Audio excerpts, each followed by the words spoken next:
Hello students. In last lecture we started our lecture. We started a new topic related our subject power system, in which we study about sag. What is sag? ठीक है. Sag हमने पढ़ा था. Basically sag क्या होता है? आपको कोई भी डिफरेंस लेवल को शो करता है. ठीक है. ये क्या शो करता है? आपका लेवल के डिफरेंस को शो करता है. किन के लेवल के डिफरेंस को शो करता है? ये किन दो पैरामीटर्स की बात करते हैं हम इसके अंदर हम डील करते हैं lowest point of the conductor which is here. ठीक है. Lowest point of the conductor पे, और दूसरा होता है लाइन सपोर्ट का जो आपका पॉइंट है, उनके बीच का जो डिफरेंस होता है उसको ये शो करता है. सो या इसको हम सीधी सी लैंग्वेज में अगर बोलें, ठीक है, डेफिनेशन पे अगर ना भी जाएं, तो कितना वो आपका कंडक्टर झुका हुआ है. ठीक है. किस मार्जिन पे या कितना लेंथ पे, कितना डिस्टेंस पे उसका झुकाव कितना है. मतलब कि ओवरऑल वो जो कंडक्टर है जो कि दो लाइन सपोर्ट के बीच में स्टंग है, हैंग है, उसके बीच में कितना आपके झुकाव है. दैट मीन्स सिंपल लैंग्वेज में बोलो तो सैग का मतलब क्या होता है? झुकाव. कोई भी आपका कंडक्टर है वो कितना डिस्टेंस पे झुका हुआ है उसको हम क्या बोलते हैं? सैग ऑफ द कंडक्टर और sag of the particular that transmission line. So हमने स्टार्ट किया था कल टॉपिक सैग और टेंशन कैलकुलेशन का. ठीक है. उस सैग और टेंशन कैलकुलेशन में हमने एक डेरिवेशन को परफॉर्म किया था. ठीक है. हमारा गोल क्या था उस डेरिवेशन को परफॉर्म करने का? हमारा सिंपली गोल ये था कि हमें सैग और टेंशन की एक्सप्रेशन को फाइंड आउट करना था. ठीक है. सो बेसिकली मैंने आपको सैग का डेफिनेशन बताया था. सैग और टेंशन किन दो पैरामीटर्स पे मेनली जो होते हैं डिपेंड करते हैं? वो होता है आपका टेम्परेचर वेरिएशन और दूसरा उसकी loading condition of the line के ऊपर. ठीक है. टेम्परेचर, देखो टेम्परेचर का वेरिएशन से मतलब ये होता है कि जहाँ पर भी एक फिजिक्स का नॉर्मल सा फिनोमेना है कि जहाँ पर भी आपका टेम्परेचर की वैल्यू हाई होती है. ठीक है. टेम्परेचर हाई किस सीजन में होता है? ऑब्वियसली आपके समर सीजन में ही होता है. वहीं पर आपका टेम्परेचर 42-45 डिग्री सेल्सियस तक चला जाता है. ठीक है. यानी कि टेम्परेचर राइज है, यानी टेम्परेचर आपका ज़्यादा है, तो कंडक्टर के एक्सपांशन होने के चांसेस उस केस में ज़्यादा रहते हैं. तो आपका जो कंडक्टर है वो एक्सपांड होना स्टार्ट करने लगता है. ठीक है. कंडक्टर का एक्सपांशन क्या होता है? हाईएस्ट टेम्परेचर पे ही होता है. लो टेम्परेचर पे क्या होगा? उसके अंदर सस्पेंशन आएगा. लो टेम्परेचर यानी कि 10 और 15 डिग्री सेल्सियस जो आपका टेम्परेचर होता है उस पर क्या होता है? सस्पेंशन या कोई भी आपका कंडक्टर है वो कंप्रेस होना स्टार्ट कर देता है. ठीक है. सो अकॉर्डिंग टू दैट हमारा सैग और टेंशन जो होता है वो वेरी करता है. ठीक है.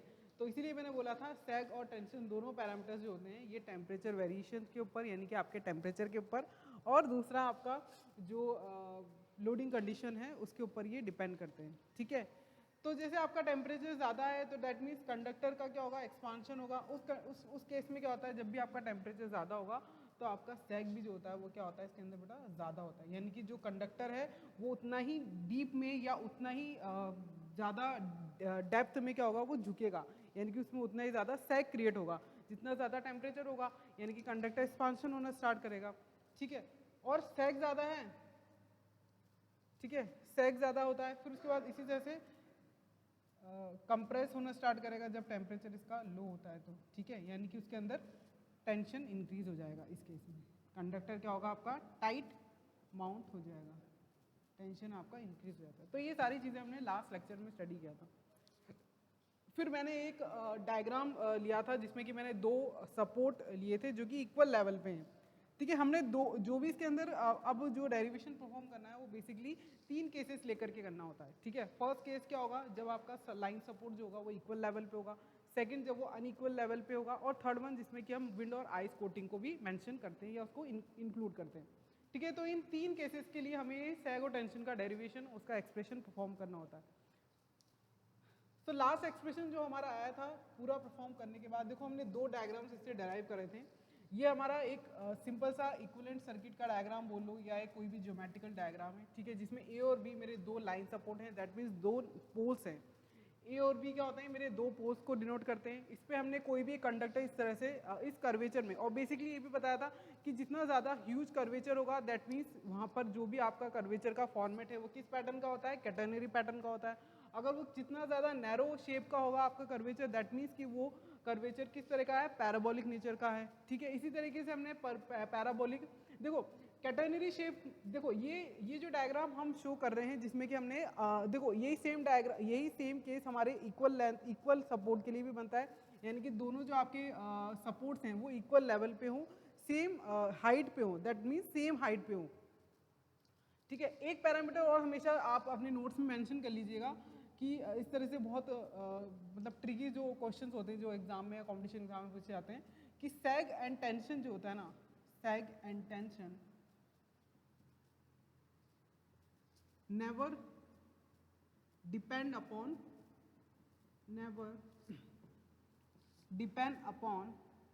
height of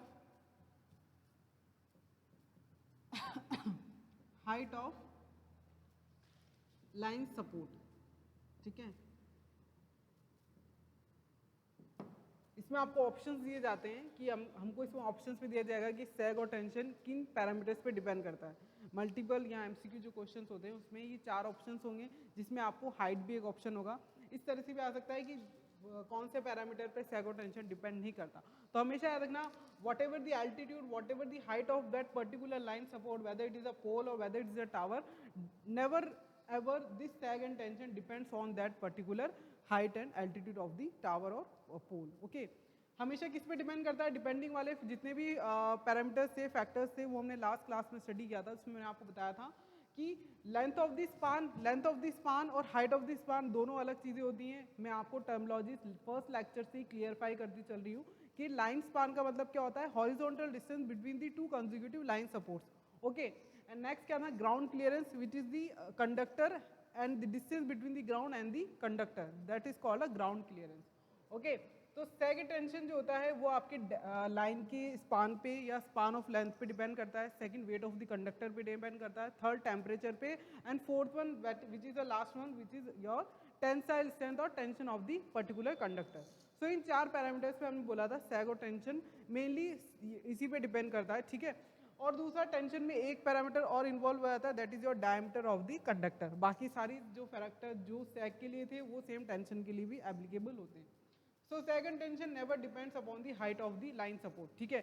जैसे कि जब हम अच्छा क्वेश्चन किस तरह से आता है, जो मैंने आपको बताया था कि W L square upon sag is proportional to W L square upon T. T is the tension होता है, बट हम इस प्रोपोर्शनलिटी के साइन को अवॉइड करने के लिए, इग्नोर करने के लिए हम कोई ना कोई फैक्टर या कोई ना कोई कांस्टेंट वहाँ पे इन्वॉल्व कराएंगे। तो फॉर्मूला किस तरह से निकल के आएगा, W L square upon 8t, ठीक है। यहाँ पे 8 क्यों शो होता है और वो कैसे आया वही हम आज डिराइव करेंगे। उसी का कंक्लूजन ये वाला एक्सप्रेशन जो आप यहाँ देख पा रहे हो वो निकल के आएगा, ठीक है। और वो किस तरह से आया वो हम देखेंगे। तो देखो क्वेश्चन किस तरह से आता है कि क्वेश्चन में ये बोला जाएगा कि अगर हम लेंथ मान लीजिए कि कोई भी एक कंडक्टर है, फ्लेक्सिबल कंडक्टर है which is suspended between the two line supports, okay. So वो बोलता है कि डब्ल्यू एल स्क्वायर अपॉन 80, हमको ये पता है कि कौन कौन से डिपेंडिंग फैक्टर्स हैं, वेट, लाइन का लेंथ ऑफ द स्पान और टेंशन ऑफ द कंडक्टर। लेकिन वो बोलता है कि अगर मैं हाइट ऑफ द टावर या हाइट ऑफ द पोल को दुगना कर दूं या उसको 2 टाइम्स कर दूं या 3 टाइम्स कर दूं, 4 टाइम्स कर दूं, तो हमारे सैग की वैल्यू क्या निकल के आएगी, ठीक है। क्वेश्चन इस तरह से आता है कि अगर हम किसी भी लाइन के ऊपर, ठीक है, सस्पेंडेड है वो दो लाइन सपोर्ट के बीच में, अगर हम लाइन सपोर्ट के एल्टीट्यूड को, हाइट को बढ़ा देंगे तो हमारा सैग का वैल्यू क्या निकल के आएगा। तो कई बार क्या होता है, ये कंफ्यूजन हो जाता है कि यहाँ पे एल पैरामीटर मैंने शो कर रखा है, तो लोग क्या सोचते हैं कि यार ये लेंथ ऑफ द लाइन जो मैं बात कर रही हूँ वही same height of the tower की भी बात होती है। हमेशा ही टर्मोलॉजीज को माइंड में क्लियर करके चलिएगा कि एल का मतलब क्या है, स्पान लेंथ होता है। स्पान लेंथ कभी भी आपकी हाइट ऑफ द एल्टीट्यूड को नहीं शो करता है, ये किसको शो करता है, हमेशा horizontal distance between two line support, ठीक है। वर्टिकल डिस्टेंस क्या होता है, यहाँ पे हाइट ऑफ द टावर होगा, ठीक है।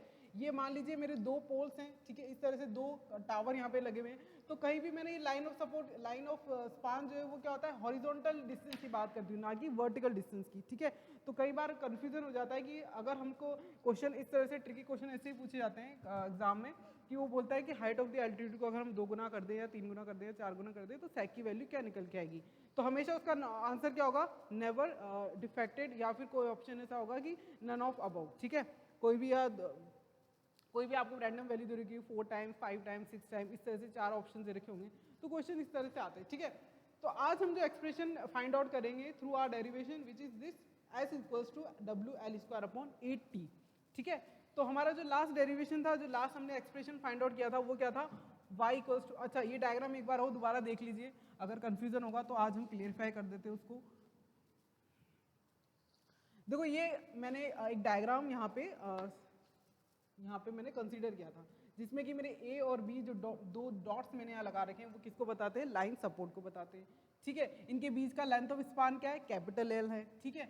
देखो अब इसमें क्या है कि आप देखो लोएस्ट, क्योंकि ये दोनों ही टावर जो है, ये दोनों ही पोल जो है वो सेम हाइट पे है, सेम हाइट पे है, सेम लेवल पे है, इरेगुलर सरफेस नहीं है, दोनों ही सेम, अगर मान के चलिए कि रेगुलर सरफेस पे दोनों हैं, दैट मीन्स यहाँ पे कोई हिल नहीं है, कोई माउंटेन नहीं है, किसी तरह की इरेगुलर सरफेस नहीं है, कोई भी एक रैंडम सा मैदानी इलाका है, वहाँ पे दोनों सेम एल्टीट्यूड के, सेम हाइट के दो अगर सपोर्ट्स हैं, ठीक है, और वो दोनों सेम लेवल पे होंगे, तो उनके बीच में जो lowest point of the conductor आएगा वो कहाँ पे अक्रेंस होगा, उसका कहाँ पर वो अचीव होगा, that is your middle of that particular conductor, ठीक है। जो उस कंडक्टर का मिड पॉइंट होगा वही क्या कहलाएगा, उसका lowest point of the conductor, ठीक है।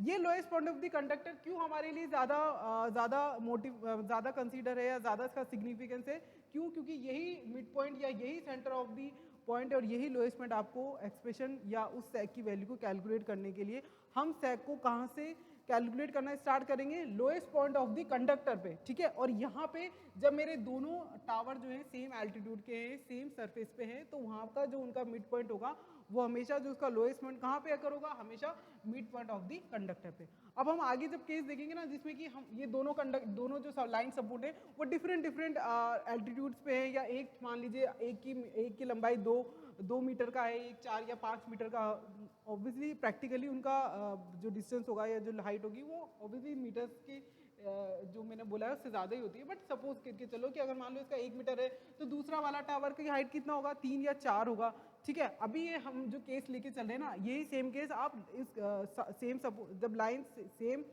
लेवल पे दोनों सपोर्ट होते हैं उसके लिए भी हम सेम ही चीज़ कंसीडर करके चलते हैं, ठीक है। तो हमें अलग से डेरिवेशन परफॉर्म करने की उसके अंदर ज़रूरत नहीं पड़ेगी, ये सेम डेरिवेशन आगे जो केस 1 होगा जिसमें हम लाइन सपोर्ट को सेम लेवल पे कंसीडर करके चलेंगे, उसके लिए भी ये सेम डेरिवेशन होगा। अलग से डेरिवेशन कब करना होगा, क्योंकि अलग से डेरिवेशन कब करना होगा, जब हमें दोनों ही हमारे जो टावर हैं वो डिफरेंट हाइट पे हो या डिफरेंट या इरेगुलर सरफेस पे, मान लीजिए एक जो है अगर आपका किसी भी मैदानी इलाके में और दूसरा जो है वो किसी हिल पे है या किसी पहाड़ी पर कोई टावर है, उनके बीच में अगर आपको सैग का कैलकुलेशन करना होगा, उस केस में क्या होता है, जो आपका lowest point of the conductor होगा वो कभी भी mid point of the conductor नहीं होगा, ठीक है। ये थोड़ा समझने वाली बात है कि यहाँ पे जो मिड पॉइंट है वही उसका lowest point of the conductor होता है। लेकिन जब हम इरेगुलर सरफेस की बात करेंगे या हम बोलेंगे कि डिफरेंट लेवल पे आपके सपोर्ट जो है वो इंस्टॉल है या इरेक्ट है, उस केस में जो lowest point of the conductor होगा वो हमेशा या तो उसके यहाँ तो दोनों की सेम हाइट है, मतलब कि यहाँ पे अगर मान लो total length of the span capital L है, तो इस ए और ओ सेक्शन के बीच में और ओ और बी सेक्शन के बीच में लेंथ ऑफ द स्पान क्या होगा, ऑब्वियसली हाफ होगा, क्यों, क्योंकि lowest point of the conductor कहाँ पे, मिड पे है, ठीक है। लेकिन क्या होगा जब हम डिफरेंट लेवल ऑफ सपोर्ट की बात करेंगे, डिफरेंट लेवल के ऊपर लाइन सपोर्ट हमारा इरेक्ट है, तो उस केस में क्या होगा, ऑब्वियसली लोएस्ट पॉइंट या तो उसके 1/4 पार्ट पे आएगा या 1/5 पार्ट पे आएगा, यानी कि एक पोर्शन जो होगा वो हमेशा लेंथ ऑफ स्पान का L/5 पोर्शन होगा या L/4 पोर्शन होगा, ठीक है। आई थिंक आपको समझ में आ रहा होगा मैं क्या कहना चाह रही हूँ, कि हमेशा जो भी लेंथ ऑफ दी आपका जो लोएस्ट पॉइंट होगा वो सेम लेवल पे जब आपका लाइन सपोर्ट इरेक्ट है, उस केस में तो मिडिल पॉइंट ही आपका, middle point of the conductor या centre of the point of the conductor हमेशा आपका lowest point of the conductor होता है। लेकिन जब हम डिफरेंट लाइन सपोर्ट्स की बात करेंगे, यानी कि जब आपके टावर की हाइट एक की दूसरे से ज़्यादा होगी या दूसरे की एक से कम होगी, यानी कि दोनों टावर की हाइट डिफरेंट होगी या दोनों की टावर की जो जिस सरफेस पे वो इरेक्ट है वो सरफेस इरेगुलर होगी, तो वहाँ पे आपका लोएस्ट पॉइंट जो होगा वो हमेशा मिड पॉइंट में नहीं आएगा, बल्कि उससे ज़्यादा होगा या उससे कम में आएगा, और जो भी होगा वो हम आगे की क्लास में, अब आगे का जो हमारा डेरिवेशन होगा उसमें हम देख लेंगे। सो बेसिकली सैग का मतलब मैंने ये बताया है, सिंपल लैंग्वेज में समझ में आया तो झुकाव, कितना वो कंडक्टर झुका हुआ है, कितने स्पान में या कितने डिस्टेंस में जो है वो हैंग कर रहा है, ठीक है, यानी कि वो हैंग कर रहा है या स्विंग कर रहा है वो तार, ठीक है। तो वो जो गैप होता है ना, जिस कंडक्टर जिस अमाउंट से वो जो होता है स्विंग कर रहा होता है या झूल रहा होता है या झुकाव होता है, उसको बोलते हैं सैग, ठीक है। तो लास्ट एक्सप्रेशन का लास्ट जो हमने डेरिवेशन किया था उसमें, हाँ वापस इस डायग्राम की तरफ देखते हैं। वो यहाँ पे क्या था, मिडिल पॉइंट था, that is your lowest point of the conductor, क्योंकि यहाँ पे सपोर्ट सेम हाइट के हैं और सपोर्ट सेम लेवल पे है, सेम सरफेस पे इरेक्ट है, ठीक है। तो वो जो है आपका मिडिल पॉइंट होता है, इसके ऊपर हम सारी बात करेंगे, ठीक है। जैसे मेरा ये ओ पॉइंट होता है, ये mid point of the conductor है, इसके ऊपर जो देखो हॉरिजॉन्टल जो आपका हॉरिजॉन्टल जो टेंशन है उसकी वैल्यू क्या है, यहाँ पे टी नॉट होगा। एक पॉइंट और मैंने अज्यूम किया है, मान लो ये सी पॉइंट है, ठीक है। मतलब कि अगर इसकी लेंथ l/2 है तो मैंने कोई भी एक रैंडम पॉइंट लिया है सी। अब उस पर्टिकुलर उस सेक्शन के लिए, उस ओसी सेक्शन के लिए मैं क्या करूंगी, सैग की वैल्यू कैलकुलेट करूंगी और क्या करूंगी, मैं इसके लिए टेंशन की वैल्यू कैलकुलेट करूंगी। मेरे लिए अगर इस छोटे से पार्ट का इस पर्टिकुलरली इस पार्शियल पार्ट का मेरे पास अगर डेरिवेशन आ जाता है, एक्सप्रेशन आ जाता है सैग का, तो मुझे कुछ नहीं करना है, जो भी मेरा लेंथ ऑफ दिस स्पान है उसकी वैल्यू उस फाइनल एक्सप्रेशन में पुट कर दूंगी, तो मेरे पास ओवरऑल सैग की वैल्यू या टोटल अमाउंट ऑफ सैग की वैल्यू या टोटल अमाउंट ऑफ टेंशन की वैल्यू फाइंड आउट हो जाएगी। यही हम कर रहे हैं, यही हमने डेरिवेशन लास्ट क्लास में परफॉर्म किया था, ठीक है। उसमें मैंने आपको यही बात बोला था कि हमने एक छोटा सा सेक्शन परफॉर्म किया है, कंसीडर किया है, वो क्या है, हमारा ओसी है। उस ओसी पोर्शन के लिए मैंने इसके दो कंपोनेंट्स निकाले टेंशन के, ठीक है। टेंशन के मैंने दो पॉइंट्स निकाले हैं। एक सी पॉइंट पे जो मेरा टेंशन लग रहा है उसको मैंने डिनोट किया है कैपिटल टी से, दूसरा उस ओ पॉइंट पे जो मेरा टेंशन लग रहा है उसको मैंने टी नॉट से डिनोट किया है, और जो मेरा वर्टिकल टेंशन लग रहा है यानी कि जो नीचे की तरफ टेंशन लगेगा वो किसके इक्वल में आता है, W multiplied by the L. L यहाँ पे क्या है, इस पर्टिकुलर लेंथ यानी इस ओसी सेक्शन का जो लेंथ है वो क्या है, एल होता है, ठीक है। डब्ल्यू क्या है, उस पर्टिकुलर उस सेक्शन के ऊपर जो वेट लग रहा है कंडक्टर का, वो वेट में क्या कंसिडरेशन आता है, उस कंडक्टर का खुद का वेट, प्लस अगर मान लीजिए वहाँ पे कोई विंड प्रेशर है, उस एटमॉस्फेयर में कोई हवा तेज चल रही है या कम चल रही है, तो उस हवा का या एयर का भी तो कोई प्रेशर होगा। दूसरा, अगर मान लीजिए कि ये जो मेरा वायर है या जो मेरा लाइन कंडक्टर है वो किसी विंटर वाले सीजन में है या वहाँ पे स्नोफॉल होता है, तो उसकी आइस कोटिंग वाला भी तो वेट ऑफ द कंडक्टर में आएगा, ठीक है। तो वो चीज़ें हम आगे के केसेस में देखेंगे जब हम विंड प्रेशर और आइस कोटिंग को भी इसके अंदर इंक्लूड करेंगे, ठीक है। अभी सिर्फ हमने जनरलाइज एक्सप्रेशन को डिराइव करना है, ठीक है। नेक्स्ट इसके बाद मैंने इसमें देखा एक्स और वाई दो मैंने इसके कंपोनेंट से लिए। अब हम इसके लिए भी हमने एक ट्रायंगल ड्रॉ किया, दूसरा उसके लिए भी हमने दूसरा ट्रायंगल ड्रॉ किया, ठीक है। तो dy dx dl, ठीक है, ये है। देखो ये जो y है ये क्या है, इस पूरे पोर्शन का सैग है, ठीक है। जो एक्सप्रेशन हम फाइंड करेंगे ना y वाला, वो क्या है, इसका इस छोटे से पोर्शन का सैग है, ठीक है। हम जनरलाइज फॉर्मूला इस y के प्रोस्पेक्टिव में ही क्या करेंगे, डिराइव करते हैं, ठीक है। फाइनल हमारा जो भी टोटल होगा उसमें हम इस लेंथ को पुट कर देंगे, उस एक्सप्रेशन में लेंथ की वैल्यू पुट कर देंगे, तो हमारे पास सैग की वैल्यू फाइंड आउट हो जाएगी, ठीक। तो ये हमने दो डायग्राम्स लास्ट की क्लास में भी देखे थे। हमारे पास एक्सप्रेशन क्या आया था, y equals to T naught upon W. हमने क्या करा था, दो बार इंटीग्रेशन परफॉर्म किया था। हमने पहले कंसीडर किया था इस वाले डायग्राम को, पाइथागोरस लगाया था, क्रॉस मल्टीप्लिकेशन किया था क्योंकि हमें किससे मतलब था, सिर्फ हमारे y फैक्टर से मतलब था। फिर हमने इसका भी, हमने यहाँ क्या करा, टेन थीटा की वैल्यू फाइंड आउट करी, ठीक है। उनको हमने दोनों वैल्यूज को हमने इक्वल किया, एक दूसरे के इक्विलिब्रियम कंडीशन में लेकर के आए। फिर हमने क्या करा, ये वाला हमारे पास दोबारा इंटीग्रेशन करने पर जब हमने ये वाला या दोनों में से कोई भी डायग्राम जब शो किया था या मैंने कंसीडर किया था, तो मेरे पास ये इक्वेशन निकल गया था। अब बेटा हमको क्या करना है, अब हमें क्या करना है, इस कोस की, सॉरी ये जो कोस है ये शायद हाइपरबॉलिक में है, हाँ सॉरी, यहाँ पे कोस हाइपरबॉलिक है, ठीक है। Cos hyperbolic wx upon T naught minus का 1, ठीक है। अब हम क्या करेंगे, इस हाइपरबोलिक टर्म का एक्सपांशन करेंगे, ठीक है। इसकी इवन और ऑड दो तरह की सीरीज आती हैं। अगर हमने कोस फैक्टर की बात करें या कोस हाइपरबोलिक लेके चलते हैं, तो उसमें कौन सा एक्सपांशन होता है, और इवन नंबर का एक्सपांशन होगा। और अगर अपन साइन लेके चलेंगे तो उसमें क्या होगा, ऑड नंबर का, ऑड सीरीज का एक्सपांशन होता है, ठीक है। ये सबको पता ही होगा। अब हमें कुछ नहीं करना है, इस सीरीज को हमें एक्सपांड कर देना है और इसकी वैल्यू को इसमें पुट करेंगे। पुट करने के बाद हम क्या करेंगे, फर्स्ट ऑर्डर या फर्स्ट टू टर्म्स के जो एक्सप्रेशन होंगे उनको हम कंसीडर करेंगे, बाकी के जो एक्सप्रेशन होंगे या बाकी के जो फैक्टर्स होंगे उनको हम क्या करेंगे, नेग्लेक्ट कर देंगे या फिर इग्नोर कर देंगे टू सिंप्लीफाई द एक्सप्रेशन। ये सारा सब कुछ तामझाम क्यों है, क्योंकि हमें एक्सप्रेशन को सिंप्लीफाई करना है। हमें एक सिंपल सा सॉल्यूशन किस फैक्टर्स में या किस पैरामीटर्स में चाहिए, WL² अपॉन टी के फॉर्मूले में चाहिए, ठीक है। ये एक्सप्रेशन को हमें किसके अंदर कन्वर्ट करना है, WL² अपॉन टी के फॉर्मेट में। इसीलिए हम ये सारा एक्सपांशन करेंगे, इसीलिए हम इसमें सारे ट्रिग्नोमेट्रिक एक्सप्रेशन इसके अंदर इन्वॉल्व कराएंगे, ठीक है। अब मुझे लगता है शायद बहुत कुछ चीज़ें इसके अंदर क्लियरफाई होनी चाहिए, क्योंकि लास्ट क्लास में हो सकता है थोड़ा बहुत नया होगा तो नहीं समझ में आया होगा, बट अब इस लेक्चर को देखने के बाद मुझे लगता है सारे डाउट्स क्लियर हो जाने चाहिए, ठीक है। तो इसको एक्सपांड करेंगे, क्या आएगा वैल्यू अपने पास, cos hyperbolic W X upon T naught, क्या होगा इसका 1 प्लस डब्ल्यू एल, क्योंकि ऑब्वियसली कौन सी टर्म्स आती हैं, इवन टर्म्स आएंगी, तो डब्ल्यू या तो हम इसको होल स्क्वायर ले लेते हैं, होल स्क्वायर ही ले लेते हैं, हाँ, W X upon T naught का होल स्क्वायर, टी नॉट का whole square divide by factorial 2 plus W X upon T naught power 4 divide by factorial 4 and so on. ठीक है, हमें क्या करना है, फर्स्ट 2 टर्म्स को लेना है। ठीक है, तो हम क्या करेंगे, इसके अंदर जो फैक्टोरियल 2 वाला जो पॉइंट है या टर्म है उसको हम कंसीडर करेंगे, बाकी 4, 6, 8, 9 एंड सो ऑन उनको हम क्या कर देंगे, नेग्लेक्ट कर देंगे। ठीक है, तो क्या आ जाएगा एक्सप्रेशन y इक्वल्स टू, अब मैं सिर्फ फाइनल वैल्यूज पुट करूंगी और एक्सप्रेशन फाइंड आउट करूंगी। ठीक है, बाकी की जो मैथमेटिक्स है you can easily understand that equation, नहीं आता है तो I don't do anything about that. Okay, तो टी नॉट अपॉन डब्ल्यू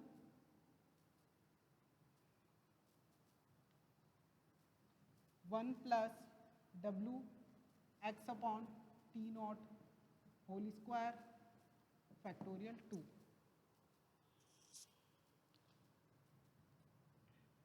ठीक है, ये एक्सप्रेशन आ गया अपने पास।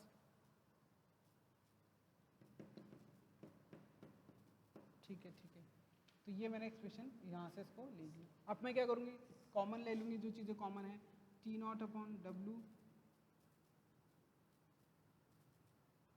T naught upon W. ठीक है, फर्स्ट 2 टर्म को कंसिडर किया है, तो यहाँ से आ जाएगा W X upon T naught का होल स्क्वायर, ठीक है, मल्टीप्लाइड बाय 1/2, क्योंकि 2 इंटू 1 फैक्टोरियल 2 क्या होता है, 2 ही आता है। ठीक है, तो ये मेरे पास आ जाएगा y, और y इक्वल्स टू क्या आ जाएगा मेरे पास, नेक्स्ट इसको सॉर्ट आउट करूँगी, w से w कैंसिल, t से t कैंसिल, तो यहाँ क्या आ जाएगा मेरे पास यहाँ पे आ जाएगा मेरे पास w X square T naught 2t not. ठीक है, 2t आ जाएगा। So y equals to W X square T naught, ये क्या है मेरे पास, ये मैंने आपको बताया था कि जो हमने OC सेक्शन लिया है इसके लिए हम क्या करेंगे, sec की वैल्यू को फाइंड आउट करूंगी and that will our answer. ठीक है, हमारा सॉल्यूशन जो है वो परफॉर्म हो चुका है, हमारे पास फाइनल वैल्यू आ चुकी है, जो वैल्यू क्या होती है W X square 2t not. अब इसमें सारी टर्मिनोलॉजीज को दोबारा देख लो, W क्या होता है, wait of the conductor, x क्या है यहाँ पे मेरा, x क्या है, ये पर्टिकुलर इसका लेंथ है। ठीक है, length of that particular section, ठीक है, लेंथ ऑफ दैट कंडक्टर, उसकी वैल्यू को बताया मैंने, यानी कि लेंथ ऑफ क्या है, लेंथ ऑफ स्पान को बता रहा है। ठीक है, ए और बी 2 पॉइंट लिए थे, उनके बीच का हमने लेंथ स्पान क्या माना था, कैपिटल L। ओ सी फिर मैंने अलग से दूसरा पॉइंट इसके अंदर इन्वॉल्व किया, क्योंकि बेसिकली ये डिफरेंस को बताता है, पॉइंट में डिफरेंस को हम क्या बोलते हैं, सैग बोलते हैं। ठीक है, पर्टिकुलर एक पॉइंट को हम अज्यूम करेंगे, जैसे कि कंडक्टर का सपोर्ट है तो सपोर्ट का एक पॉइंट अज्यूम किया, उसका जो लोएस्ट पॉइंट कंडक्टर था उसको अज्यूम किया, उनके बीच का डिफरेंस ही क्या होता है, सैग होता है। ठीक है, तो y क्या है यहाँ पर, ये हमारा क्या है, देखो y इसके लिए क्या है मेरे पास, सपोर्ट इसका इस पर्टिकुलर सेक्शन का क्या है, सैग होगा। ठीक है, x क्या है यहाँ पे, लेंथ ऑफ द स्पान होगा। ठीक है, तो टी नॉट क्या है यहाँ पे मेरे पास, टी नॉट जो है मेरा क्या है यहाँ पर, टेंशन की वैल्यू है। ठीक है, अब हमें कुछ नहीं करना है, हमें सिंपली इस x की वैल्यू को यहाँ पे पुट कर देना है, जो मेरा L/2 होगा। L/2 देखो जनरलाइज फॉर्मूला है ये, इसका सैग का जनरलाइज फॉर्मूला भी बोल सकते हो आप इसको। ठीक है, कैटेनरी इक्वेशन मेरी ये वाली थी जो हमने लास्ट क्लास में डेराइव करी थी, इसको मैं बोलती हूँ catenary equation, catenary equation, and that's my generalise formula of सैग।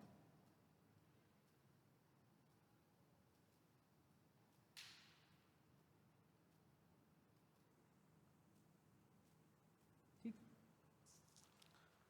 अब नेक्स्ट में क्या करेंगे हम लोग, इसकी लेंथ की वैल्यू को यहाँ पे पुट करेंगे। ठीक है, लेंथ की वैल्यू को हम पुट कर देते हैं, इससे पहले हम एक डेरिवेशन और करेंगे। ठीक है, अब यहाँ पे क्या करना है, अगर मान के चलिए x क्या है मेरा, लेंथ ऑफ द स्पान है, x equal to length of the span है, लेंथ ऑफ स्पान है। ठीक है, लेंथ ऑफ स्पान है, x अगर मेरा लेंथ ऑफ द स्पान होगा और इसकी वैल्यू क्या है मेरे पास,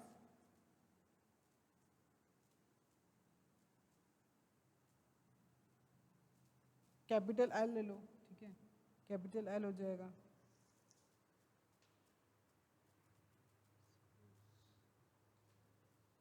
ठीक है, x क्या होता है मेरा, लेंथ ऑफ द स्पान होता है। ठीक है, इसकी वैल्यू L/2 कब होगी, इसकी वैल्यू L/2 तब होती है जब आपका दोनों सपोर्ट जो होते हैं इक्वल सेम लेवल पे हो, सेम एल्टीट्यूड पे हो, सेम हाइट पे हो। ठीक है, यानी सेम सरफेस पे वो दोनों इरेक्ट हो। अगर इरेगुलर सरफेस होगी तो the value of lowest point will be different. Okay, so ये मेरा जनरलाइज फॉर्मूला का एग्जाम्पल होता है। ये मैंने सेक की वैल्यू यहाँ से कैलकुलेट कर ली है। ठीक है, नेक्स्ट जो मेरा डेरिवेशन है वो होगा टेंशन के लिए। टेंशन के लिए हम कौन सा वाला ट्रायंगुलर जो होगा उसको हम, या कौन सा वाला राइट एंगल जो ट्रायंगल है उसको हम कंसीडर करेंगे, दैट विल बी और दिस वन। ओके, सो इसको तो यहाँ तक हम मिटा सकते हैं। हम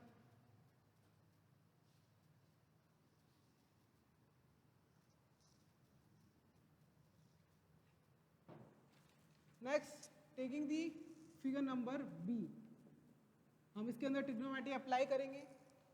सो क्या वैल्यू आएंगे हमारे पास ट्रिग्नोमेट्री अप्लाई करने के बाद, t equals to under root T0 का whole square plus WL whole square. ठीक है,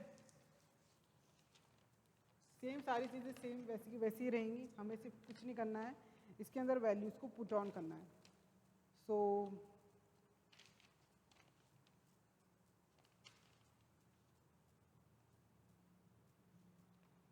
ठीक है,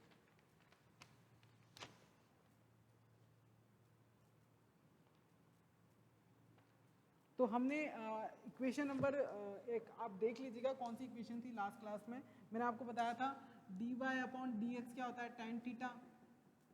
ठीक है, tan थीटा होता है, और ये किसके इक्वल्स में था, WL/T के, T0 के, WL/T0।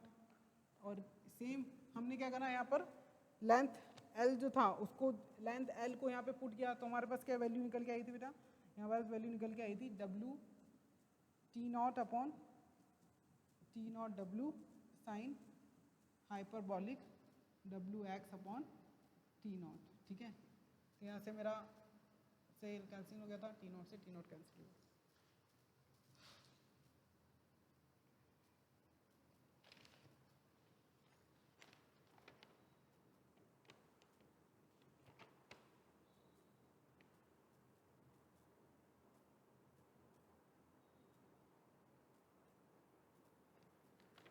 ठीक है, तो मेरे पास यहाँ मुझे क्या पुट करनी है वैल्यू, L की वैल्यू मेरे लास्ट एक्सप्रेशन में जब हमने निकाला था ना, जब हमने बाउंड्री कंडीशन अप्लाई करी थी जब हमने बाउंड्री कंडीशन अप्लाई करी थी, मेरे पास साइन HWX का हाइपरबोलिक इन्वर्स हमने हटाया था, वो वाली एक्सप्रेशन देखना। उस एक्सप्रेशन में हमने L की वैल्यू क्या निकाली थी, उसके अंदर फाइंड आउट करी थी T0 W sign hyperbolic WX/T0। यहाँ पे सिर्फ मैं उसी वैल्यू को सब्स्टिट्यूट करूँगी। ये एक्सप्रेशन लास्ट के जो डेरिवेशन आपने किया होगा ना उसमें है ये। ठीक है, तो उसको बस उसी को सब्स्टिट्यूट किया है मैंने यहाँ पर L की वैल्यू को। ठीक है, तो W से W कैंसिल हो जाएगा, तो क्या वैल्यू आ जाएगी, T0 square plus T0 sign hyperbolic WX/T0 का whole square, and that will be in your under root। ठीक है, that is T। so sin hyperbolic inverse का 1 प्लस T0 कॉमन ले लोगे। ठीक है, तो T0 कितना आ जाएगा, 1 प्लस sin hyperbolic WX/T0 का whole square, that is be over your under root। ठीक है, 1 प्लस साइन स्क्वायर क्या होता है, कॉस स्क्वायर होता है। Same 1 plus sine square sine hyperbolic square कितना होता है, 1 plus cos square cos hyperbolic square होता है। ठीक है, तो सेम एक्सप्रेशन वही है, T इक्वल्स टू T0 क्या आ जाएगा मेरे पास यहाँ पर, कॉस हाइपरबोलिक, बाकी सेम वैसी की वैसी रहेंगी सारी चीज़ें। ये मेरे पास ये एक नया एक्सप्रेशन निकल के आया।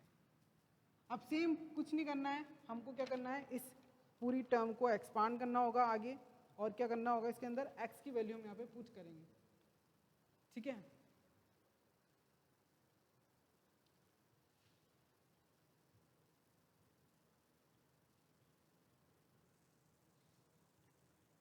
देखो इस पूरे सेक्शन के लिए देखो ये x जो है ये क्या इस पूरे L जो मान के चलो कि देखो ये जो मेरा हाफ है ना, ये क्या है मेरा कैपिटल L/2 होगा, ठीक है। यहाँ तक मैंने L एज्यूम किया है, तो अगर मैं x की वैल्यू को पूरा मतलब कि पूरा अगर लेंथ में फाइंड आउट करूँ तो क्या लिखूंगी, L/2 लिखूंगी। x की वैल्यू को मैं यहाँ पुट करती हूँ अगर L/2, तो मेरे पास क्या आ जाएगा, substituting L equals to x equal to L/2, तो मेरे पास एक्सप्रेशन क्या निकल के आएगा, t equals to T0 cos hyperbolic L/2 T0, ठीक है। ये एक्सप्रेशन निकल के आया मेरे पास टेंशन का, ठीक है। सेम उसी तरीके से अगर मैं इसमें जो मेरे पास लास्ट एक्सप्रेशन था सैक का जो वैल्यू निकाली थी y की, वो क्या थी, W सैक की जो वैल्यू हमने निकाली थी इसके पहले जो सैक का फॉर्मूला था वो क्या निकल के आया था, y equals to W L square upon 2T आया था। अब इसके अंदर भी या W x स्क्वायर करके अगर माने हम, क्या था एक्सप्रेशन मेरा, हाँ सॉरी W x स्क्वायर आ रहा था, ठीक है। अगर मैं यहाँ पर भी x की वैल्यू क्या पुट करूँ, L/2 पुट करूँ, तो मेरे पास एक्सप्रेशन क्या निकल के आएगा, W L square upon 8T, and that is the formula of sag when supports are at same level। ये एक्सप्रेशन किसके लिए होता है, हमारा सेम लेवल के होगा। हमने बताया था कि हम डेरिवेशन 3 केसेस में स्टडी करेंगे। फर्स्ट केस जो होगा उसके अंदर हम स्टडी करेंगे आपका जो भी हम डेरिवेशन करेंगे उसके लिए हम देखेंगे कि जो आपका सैग है वो कैलकुलेशन होगा 3 केसेस में। पहला केस कौन सा होगा, जिसमें कि हम सेम लेवल का सपोर्ट लेके चलेंगे, यानी कि दोनों सपोर्ट सेम लेवल पे होंगे। दूसरा होगा दोनों जो आपके सपोर्ट्स हैं वो अनइक्वल सरफेस पे होंगे।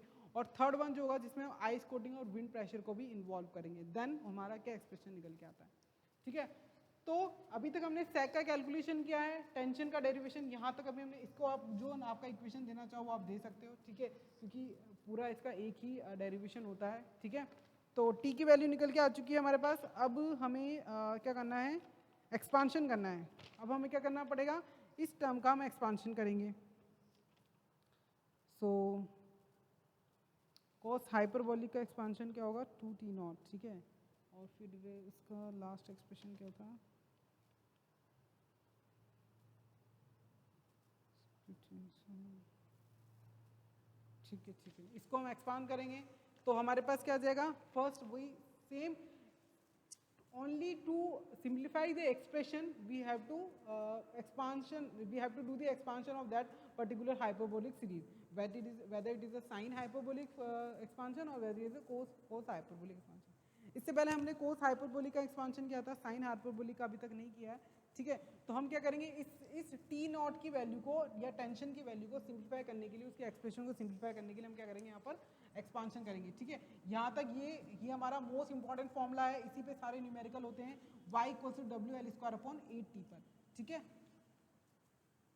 सो आगे हम क्या करेंगे, इक्वेशन जो भी है, मान लो इक्वेशन नंबर x है, इसका मैं एक्सपांशन करूंगी तो क्या आ जाएगा, t equals to T0 cos hyperbolic 1 plus W x upon T0 का whole square, that is my factorial 2 plus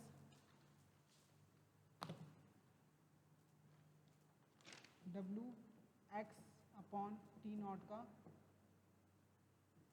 4 upon factorial 4 plus 4, ठीक है।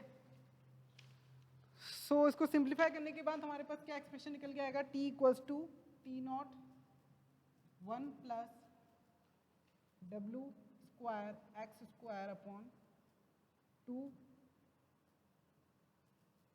सॉरी हाँ 2T0 है, ठीक है। इस टर्म को मैं नीचे ले गई, प्लस W की पावर 4 x की पावर 4 24 T0 की पावर 4 प्लस 1, ठीक है। इसी को मैंने एक्सपांड किया है।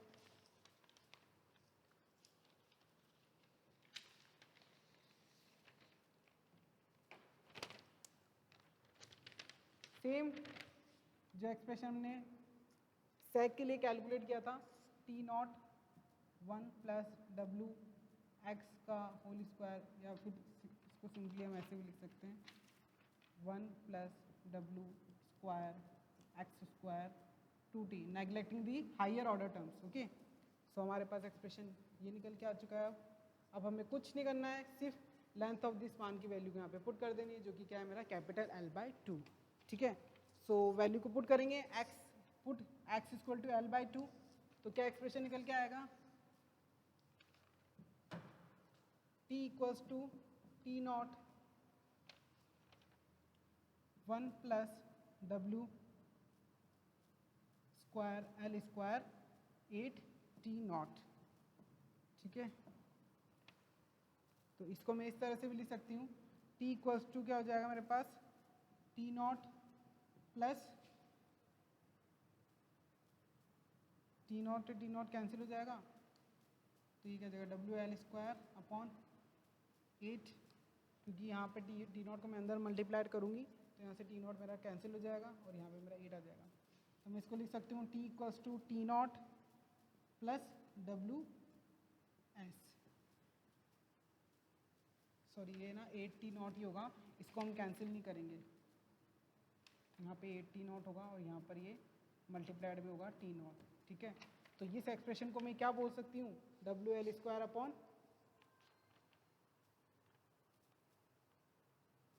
यहाँ से मैंने W L square upon 8t not को मैं क्या बोलती हूँ, सेक बोलती हूँ। बचेगा मेरे पास क्या, डब्ल्यू टी नॉट, तो वो मेरा क्या हो जाएगा, डब्ल्यू को कंसीडर करूँगी मैं उसके अंदर। ठीक है, तो यहाँ मेरा आ जाएगा W S, wait and sec, that is the value of maximum tension. ये मेरा लास्ट एक्सप्रेशन है इस पूरे डेरिवेशन का, वो क्या होता है, t equals to T not plus W S, and that is the expression for maximum tension, expression for maximum tension.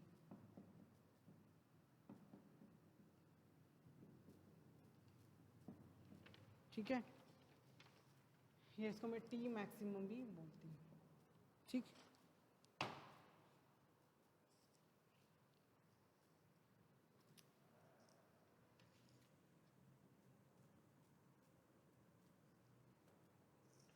सो इस तरह से हमने सेक का जो जनरलाइज फॉर्मूला था वो हमने अभी तक एक्सप्रेशन को डिराइव किया है, जिसमें कि मैंने आपको बताया कि सेक जो होता है उसकी वैल्यू किसके इक्वल में आती है, W L square upon 8t not के। ठीक है, और जनरलाइज फॉर्मूला क्या होता है सेक का, S equals to W L square upon 2t not. ठीक है, टेंशन का जनरलाइज फॉर्मूला क्या होगा, T equals to T not plus W S. ठीक है, जहाँ पे अगर मैं s की वैल्यू पुट करूँ तो क्या आता है बेटा मेरे पास, टी नॉट, s की वैल्यू क्या होती है, W L square upon 8t not होता है।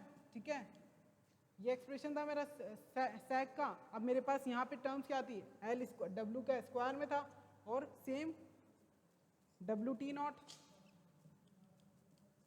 ठीक है, इसको मैंने क्या बोला आपका डब्ल्यू, और ये क्या मेरा s की वैल्यू होती है। ठीक, सो ये एक्सप्रेशन हमने अभी जनरलाइज एक्सप्रेशन फाइंड आउट किए हैं for the सेग and for the tension. आगे के लेक्चर्स में हम केस स्टडीज करेंगे, जिसमें कि आगे अब हम देखो डेरिवेशन से हमारा मकसद ये होता है कि हमें चीज़ें अंडरस्टैंड हो, क्योंकि अल्टीमेटली हमारा गोल क्या है कि हमें न्यूमेरिकल परफॉर्म करने होते हैं। ठीक है, चीज़ें हमें देखो, ये जो पैरामीटर्स हमने स्टडी किए हैं वो सिर्फ सेग और टेंशन दो पैरामीटर्स मैंने आपको बताए थे, ये डिज़ाइनिंग पैरामीटर्स होते हैं। ये कभी भी आपकी लाइन की परफॉर्मेंस को डिस्क्राइब नहीं करते हैं। लाइन की परफॉर्मेंस को डिस्क्राइब करने के लिए we have another section which is called as a performance of a transmission line, in which we have sub-categorized in the particular that section, we have sub-categorized the performance analysis of that in 3 sections. In this section we can sub-categorize the part. It is first one is the short transmission line, second one is the long transmission line, third one is the medium transmission line. उसमें जो भी circuit analysis जो होगा उसके अंदर हम पूरा proper उसका एक्सप्रेशन फाइंड आउट करते हैं। सो सैग और टेंशन जो होता है इसका डेरिवेशन परफॉर्म करने का बेसिकली आइडिया ये होता है कि एज एन इलेक्ट्रिकल इंजीनियर हमें क्या करना होता है, जब भी पावर सिस्टम डिज़ाइनिंग की हम बात करेंगे, पावर सिस्टम की एज अ डिज़ाइन इंजीनियर की बात करेंगे, तो उसमें उसको इंसुलेटर का मटेरियल जब फाइंड आउट कर लेता है by choosing a particular voltage rating, कि किस वोल्टेज अमाउंट का हमें वहाँ पे लाइन का इरेक्शन करना होगा, 11 kV है, 33 kV है, 66 kV होता है, 33 kV होता है, ठीक है। मटेरियल चूज करने के बाद जो हमें जो चीज़ हमें सेलेक्ट करनी है वो होता है सैग और टेंशन की वैल्यू। उसी के थ्रू हमें पता चलता है कि हमारा जो कंडक्टर है वो किस अमाउंट पे झुकेगा, या कितना स्विंग करेगा, या कितना वो मूवमेंट करेगा कंडक्टर। बेसिकली मूवमेंट ही तो है, सैग का मतलब क्या होता है, कितना वो मूव कर पाएगा, ठीक है। अगर वो लाइन जो है बहुत ज़्यादा हाईली कंप्रेस्ड है या बहुत ज़्यादा टाइट उसको हमने बाउंड कर रखा है, तो उसमें किसी भी तरह का मूवमेंट नहीं हो सकता, बट वहाँ पे मैकेनिकल फेलियर हो सकते हैं, मैकेनिकल स्ट्रेंथ उसका ब्रेकेज हो सकता है, और उसका चांसेस क्या होगा कि आपकी लाइन जो होती है वो ब्रेक हो सकती है। सैग और टेंशन का वैल्यू अगर हमने एक पर्टिकुलर कोई भी एक कॉम्प्रोमाइज वैल्यू, या फिर बोल सकते हैं कि एक कोई भी प्री डिटरमाइंड वैल्यू हमने फाइंड आउट कर रखी, ना तो उसकी वैल्यू ज़्यादा है ना उसकी वैल्यू कम है, क्योंकि हम सैग और टेंशन की वैल्यू कभी भी ना तो हाईएस्ट रख सकते हैं ना ही हम लोएस्ट रख सकते हैं, उसके बीच की कोई वैल्यू हमें डिसाइड करनी होती है। वही क्या होता है, बेसिकली एक पावर सिस्टम इंजीनियर जो डिजाइनिंग इंजीनियर उसके लिए मेन कंसिडर करने वाला पॉइंट है, ठीक है, to calculate the sag and tension. इसके आगे जो हमें 3 केसेस और स्टडी करने होंगे, उसके बाद हम एक स्ट्रिंगिंग चार्ट भी देखेंगे। स्ट्रिंगिंग चार्ट क्या बताता है आपको, स्ट्रिंगिंग चार्ट जो आपके सिलेबस में है वो क्या बताता है, बेसिकली सैग और टेंशन का ग्राफ शो करता है with respect to the temperature, और वो चीज़ हम पहले भी पढ़ चुके हैं कि कैसे टेम्परेचर हाई होगा या लो होगा तो सैग और टेंशन की वैल्यू कैसे इंक्रीज करेगी या डिक्रीज करेगी, ठीक है। उसके बाद जो हम नेक्स्ट टॉपिक पढ़ेंगे वो है आपका कोरोना से लेकर के, जो कि यहाँ पे क्या है बहुत बेसिक या मेजर लॉस होते हैं। वैसे तो बहुत सारे लॉसेस होते हैं पावर सिस्टम में, लेकिन जो मेजर जिससे बहुत ज़्यादा हाईली इम्पैक्ट पड़ता है लाइन को वो होता है कोरोना लॉस, ठीक है, क्योंकि इसमें हमिंग साउंड, वॉयलेट ग्लो का कोई एक फ्लैश ओवर क्रिएट होगा, इस तरह की अननेसेसरी जो चीज़ें होती हैं वो जो कि बहुत ज़्यादा डिस्टर्बेंस क्रिएट करती हैं पावर सिस्टम में, वो होता है कोरोना लॉस। इसके आगे जो टॉपिक्स हैं वो है आपके परफॉर्मेंस ऑफ द लाइन, ठीक है, जिसमें हम हाई और short, medium and long transmission line में स्टडी करेंगे। और जो कुछ सिलेबस के पॉइंट्स हैं वो है आपका क्योंकि बेसिकली मैंने आपको फर्स्ट जब हमने starting of this power system किया था तो मैंने आपको बताया था कि जैसे पावर सिस्टम जो सिलेबस है उसके अंदर बहुत ज़्यादा सिलेबस है। जो लेक्चर्स या जो पावर सिस्टम का एक सब्जेक्ट हम जब बीटेक के सिलेबस में 2013 या 14 में था, उसमें ये अलग अलग सेमेस्टर में अलग अलग पोर्शंस इसके दिए जाते थे। लेकिन अब क्या है, अब इस बार जो सिलेबस आपका आया है उसमें क्या है, पूरा ही ऑल ऑफ दी, मतलब मान के चलो कि जनरेशन आप पहले आपके थर्ड सेमेस्टर में स्टडी कर चुके हो, अब हम TND स्टडी कर रहे हैं, ठीक है, ट्रांसमिशन डिस्ट्रीब्यूशन। उसके बाद थोड़ा बहुत पोर्शन इसमें फॉल्ट एनालिसिस या फिर पावर सिस्टम एनालिसिस का जो पोर्शन होता है जिसमें हम फॉल्ट होगा, लाइन टू लाइन फॉल्ट है, लाइन टू ग्राउंड फॉल्ट है, वो भी हम स्टडी करेंगे। दूसरा प्रोटेक्शन वाला जो पोर्शन है आई थिंक वो इसके अंदर स्केप कर दिया है, क्योंकि इसमें जितने भी सर्किट ब्रेकर हैं, रिले हैं, बस बार प्रोटेक्शन है, थोड़ा बहुत बस बार का भी दे रखा है। स्टेबिलिटी जो है वो कैसे फाइंड आउट कर सकते हैं, पावर सिस्टम स्टेबिलिटी एक अलग से टॉपिक होता है, अलग से सब्जेक्ट होता है, वो आपको इस बार पढ़ना पड़ेगा। तो ऐसे करके बहुत बड़ा सब्जेक्ट है, धीरे धीरे हम सारी चीज़ों को लेकर के चल रहे हैं ताकि हमारे लिए, लेकिन अब जो है वो बर्डन थोड़ा थोड़ा मैं बढ़ाना की स्टार्ट करूँगी ताकि हमारा सिलेबस जल्दी से कंप्लीट हो पाए, ठीक है। तो नेक्स्ट लेक्चर में हम क्या करेंगे, इससे रिलेटेड न्यूमेरिकल करेंगे, जो डेरिवेशन का छोटा सा डेरिवेशन है उसको हम परफॉर्म करेंगे नेक्स्ट लेक्चर में। Okay, thank you.